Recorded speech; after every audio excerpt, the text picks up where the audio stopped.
खूप पैसे कमावले पाहिजे। कमावलेला पैसा हा माणसाच्या जीवनाकरता आहे सज्जनांनो।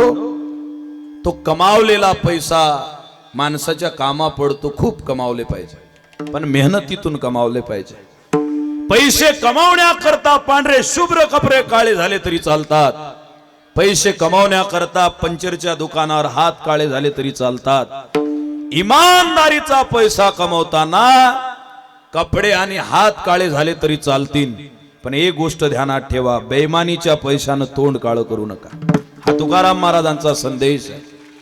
कारण पैसे जर बेईमानीतून कमावले तर घरात वस्तू येतात, पण त्या वस्तूतून सुख नाही भेटत। हा संतांचा अनुभव आहे, माझ्या खिशातलं नाही। कमावलेले पैसे जर तळतळाटातून आलेले असतील ते माणसाच्या जीवनामध्ये शोभा देत नाहीत। यूं तो रिश्वत के पैसों से सारा घर भर जाता है, लेकिन हाँ इससे दुआओं का असर जाता है।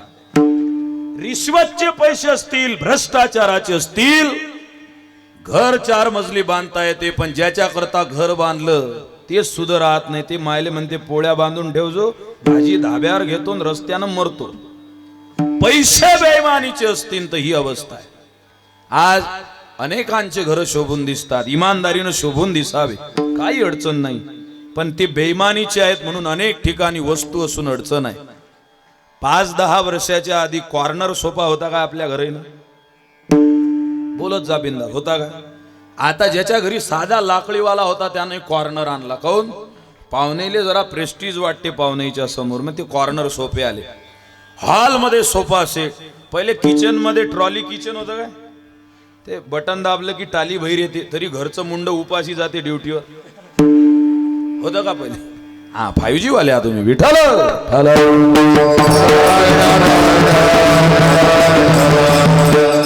ट्रॉली किचन होतं का? नव्हतं।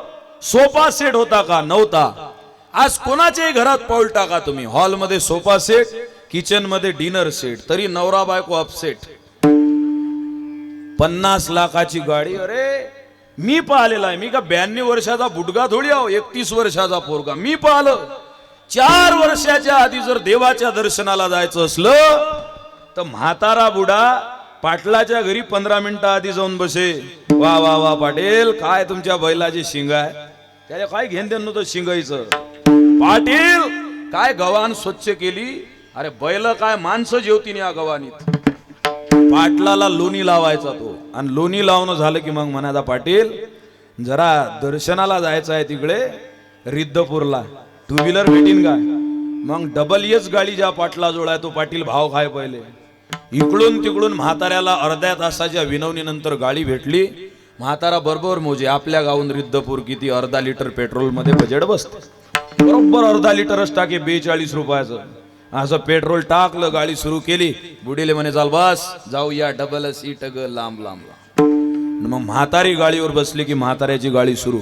अंदाज जर हुकला आणि रस्त्याला फेरा पडला आणि पेट्रोल संपलं, म्हातारीले खाली उतरा लागे। म्हातारी म्हाताऱ्याला म्हणे, हे ऐका बरं, फार महत्वाचं आहे, उदाहरण नाही आहे। जिच्या वडिलाने, जिच्या नवऱ्यानं दुसऱ्याला मागून 2 व्हीलर आणली, बंद पडली, तिला आता पैदल जावं लागते, तिनं पर्स मोठी थैली घेतली की म्हाताऱ्याच्या पाठीवर हात ठेवे। म्हाताऱ्याला म्हणे टेन्शन नका घेऊ, मी दोघीच्या बॅगा धरते, तुम्ही गाडी लोटत घ्या, पेट्रोल पंपावर पेट्रोल टाकून मग देवाच्या दर्शनाले जाऊ।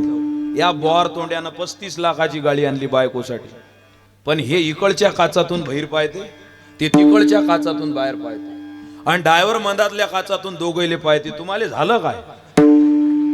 मला सांगा, 35 लाखाच्या गाडीवाला सुखी आहे का डबल एच ज्यानं पाटलाची मागून दिली तो सुखी आहे? तो सुखी आहे। लुना गाडी आहे तुमच्याकडे का फॉर्च्युनर आहे, डझंट मॅटर। तुमच्या जीवनामध्ये विचार किती आहे त्याच्यावर सुख आहे। विठ्ठल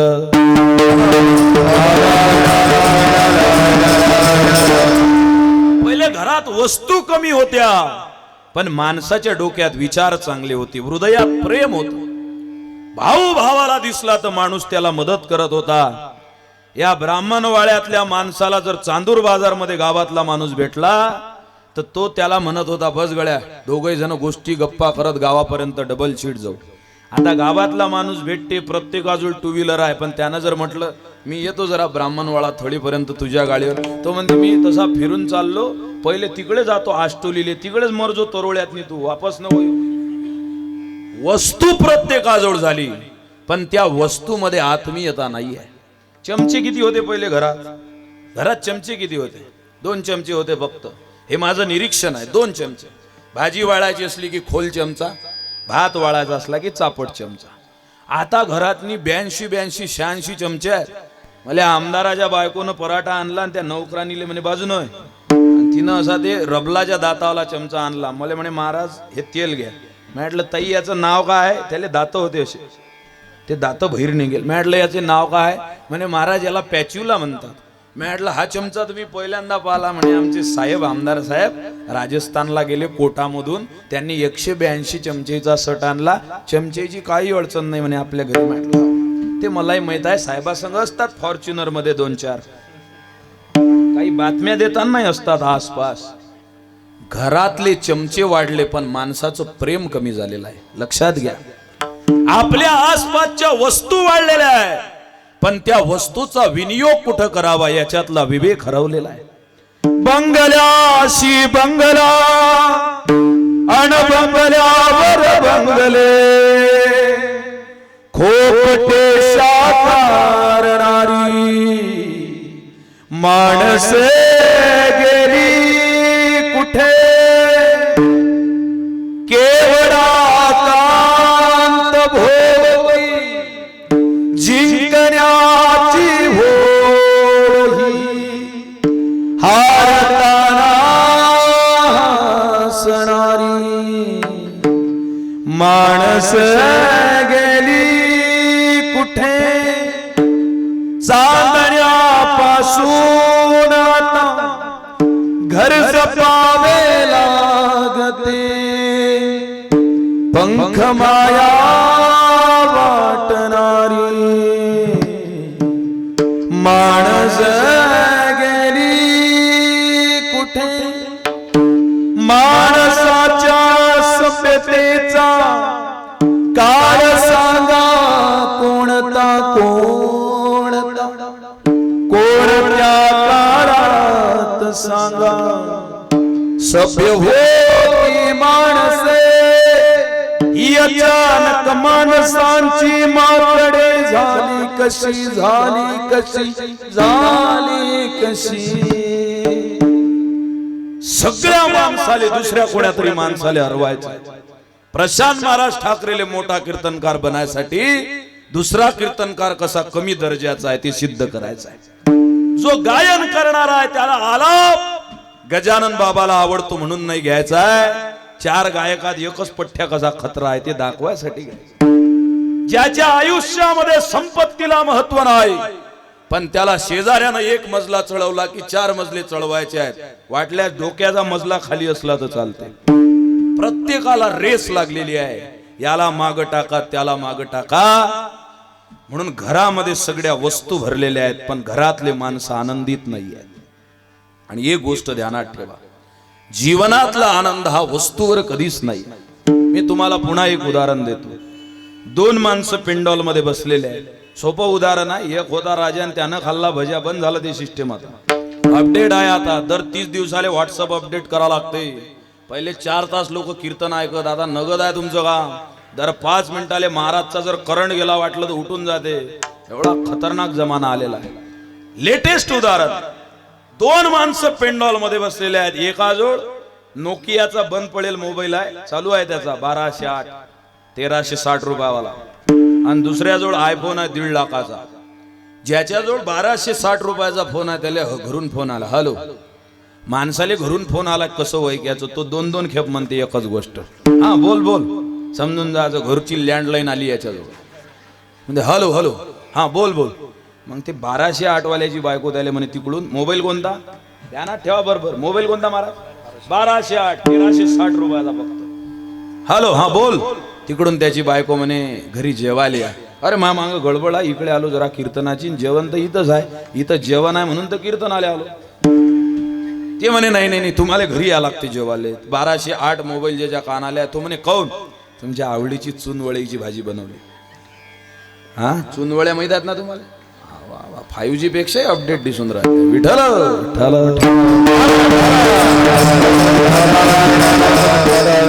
मग 1208 वाला रस्त्यानं निघाला. त्याच्या बाजूनं आयफोन वाला बसला होता. त्यालाही फोन आला. ते म्हणे हॅलो. हा इकडून बोलला, अच्छा पंक्तीत गर्दी लय होती, माझा नंबर काही लागला नाही. आपल्या घरी स्वयंपाक आहे का? ती तिकडून बोंबलली, तेच काम आहे का मामांगा? उठले की रानबोग्यासारखे हिंटा गणगण गणात बोते, गणगण गणात बोते. जेवाले घरी कोण नव्हते. मला सांगा, त्याला त्या फोनहून बोलून राहिला, त्या बोलणाऱ्याला आनंद होईल का दुःख? दुःख होईल. आणि 1208 वाल्याला बोला आनंद. बरं त्याचा मोबाईल तर सस्ता आहे ना, आनंद तर 1.5 लाखावाल्या आयफोन वाल्याला व्हायला पाहिजे. पण आयफोन वाल्याला आनंद का नाही? संताचं हेच सांगणं आहे, बाबा तुझ्या जगाच्या मार्केटमध्ये मिळवतोयस त्या वस्तूमध्ये आनंद नाहीये. हे माईक वस्तू आहे, हे आनंद देते कधीपर्यंत? हिची एक्सपायरी डेट असेपर्यंत, तिकडून सेटिंग व्यवस्थित आहे तोपर्यंत. एक वेळा बटन चुकले की कानात बोट घाला लागतात. जगातल्या प्रत्येक वस्तूचा हा न्याय आहे. 3,500 रुपये मीटरचा कपडा आणला एकानं आणि खुर्चीवर जाऊन बसला. त्याचा कपडा महाग होता, पण ज्याच्या घरी जाऊन बसला तो गरीब. त्यानं लाकडाची खुर्ची बसायला दिली, तिले होता खंबोल खिवा. जय हरी जय हरी जय हरी चहा पेला आणि उठला. उठल्याबरोबर त्याच्या बंगालीत खिवा घुसला. अर्धी बंगाली संगन अर्धी खुर्चीवर. ज्या शर्टानं आनंद दिला ती शर्ट काय देते? दुःख देते. सुखाचा विचार नाही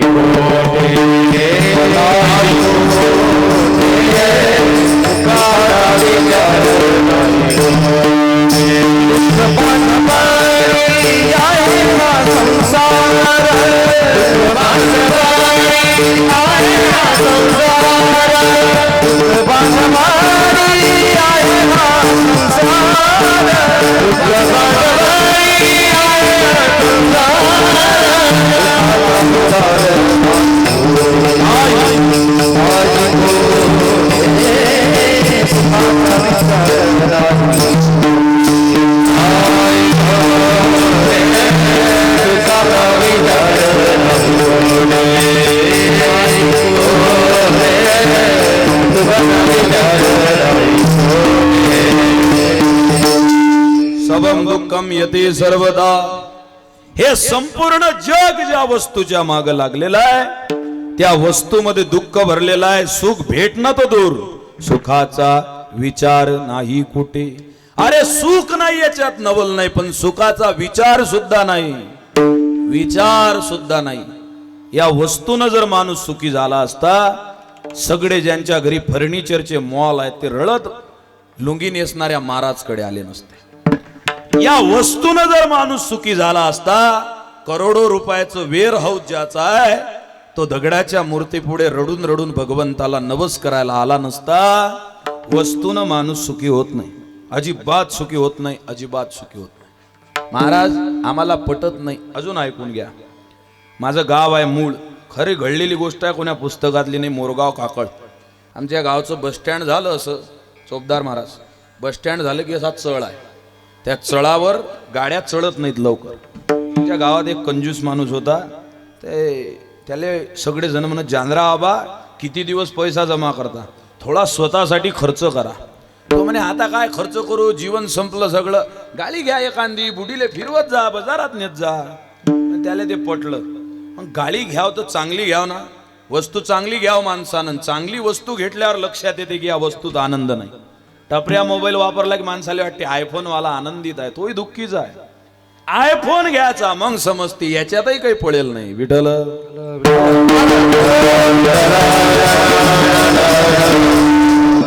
वस्तू घ्या. ते म्हाताऱ्याला कोणतरी म्हणे घ्या तुम्ही काहीतरी. मग ते 3-4 गाव फिरला. आमच्या आसपासची टाकळी पोटे, कानेरी, बार्शी टाकळी. एका गावात बंद पडेल लुना गाडी भेटली. त्याला बंद पडेल म्हणजे कंपनीनं बंद केली, ते चालू होती. मग का केवळ्याची भेटते लुना, ते 4200 रुपये दिले त्यानं. ते लुना गाडी विकत आणली. मग आणली तर मुकाड्यानं चालवाव गणी नाही, लोकायले सवय. आता 7 दिवस काही जण दिसत नाहीत, पण 8व्या दिवशी येतात. ते वरण तिकडे पाठव जा, आजी इकडे पाठव जा, पोळ्या इथंच थांबू द्या. सगळे टोपले घ्यायचे, त्याच्या पुढे ठेवायचे. त्याला म्हणायचं हे घ्या, जिकडे पाहिजे तिकडे पाठवा. त्याला त्या भाजीशी काही घेणदेण नसते, वरणाशी काही घेणदेण नसते. त्याला ते नेतृत्व करायचं असते. समजा या बोटात अंगठी आहे तर हे बोट ती जास्त फिरवणार, कारण त्याला प्रदर्शन करायचं असते. हा जीवाचा स्वभाव आहे सगळ्याच जीवांचा. तुम्ही मी सगळे आले.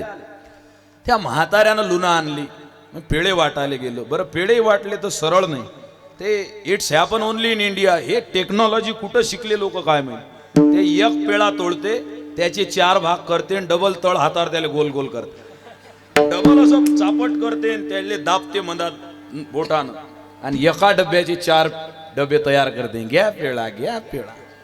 एका पेळ्यात 4-4 लोक खुश. ते वाटले त्यानं.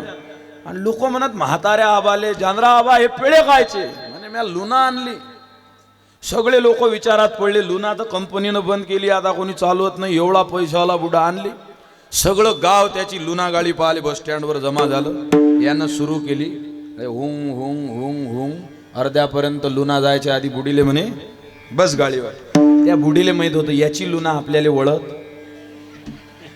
ते बुडी म्हणे तुम्हीच बसा, मी इथं तुमची वाट. बस म्हणतो ना. जुन्या बुडीची डेरिंग आहे. आता नवीन पोट्टी डेरिंग नाही करत. जुन्या बुडीची डेरिंग. हा हा हा. अर्ध्या रात्री जरी जेवायचं वाटलं तरी म्हणजे मिरच्या तळ. तू मिरच्या तळतं का? तुले मिरच्या सारखं तळू. निवळ काय पाहिजे डेरिंग न बुडा. आता ते बुडी काय बोलणार आहे बुड्याच्या पुढे. ते येऊन बसली. भगवंतानं जोळे एवढ्या खतरा लावल्या चोपदार मार. त्या बुड्याचं वजन 42 किलो, बुडीचं 87. आली गणी लावता काय. जशी बुडी लुनावर बसली, लुनानं तोंडच वर केलं. ते म्हणे नाही नाही नाही. बुड्यानं ताकद लावली, लुना खाली दाबली, अजून रेस दिली. अर्ध्यापर्यंत गेली लुना. हुंग हुंग हुंग हुंग हुंग.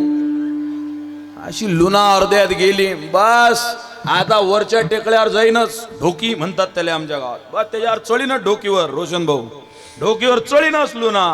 दिली रेस. हुंग.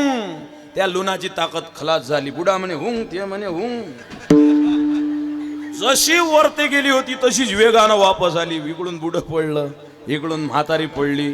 सगळं गाव जमा झालं. त्या म्हातारीनं शेवपदर बरोबर केला, जुनी मर्यादेची आजी. आणि त्या बुड्याजवळ आली. बुड्याला वाटलं आपल्याला विचारते वाटते बाल्याचे बाबा तुम्हाला लय लागलं. त्या बुडीनं जा शेवपदर बरोबर केला आणि बुड्याच्या अशी कानाखाली दिली. गालच लाल झाला त्याचा. असा गालावर हात ठेवला त्यानं. आणि त्यानं गालावर हात ठेवून काही बुडीले बोलीन. तेवढ्यात गावातले क्रिकेट खेळणारे पोट्टे आले. ते बुड्याले म्हणत जानरा बाबा कशी आहे लुना. बुडा म्हणे माया झाला गुन्हा, सांगणार नाही पुन्हा, नांदणार नाही लुना. विठ्ठल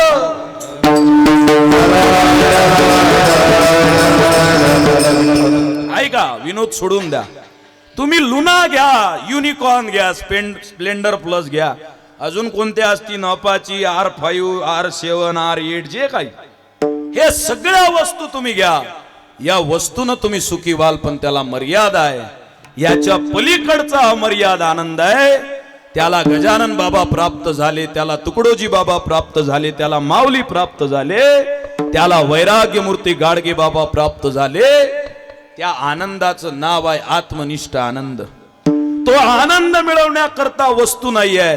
तो आनंद मिळवण्याकरता जगातल्या कोणत्या गोष्टीची गरज नाही आहे. तो आनंद कुठं मिळतो? जगद्गुरु तुकाराम महाराज म्हणतात, आमच्या जीवनात विना वस्तूचे आम्ही आनंदित झालो. तो आनंद आम्हाला प्राप्त झाला कुठं? पहिल्या चरणात.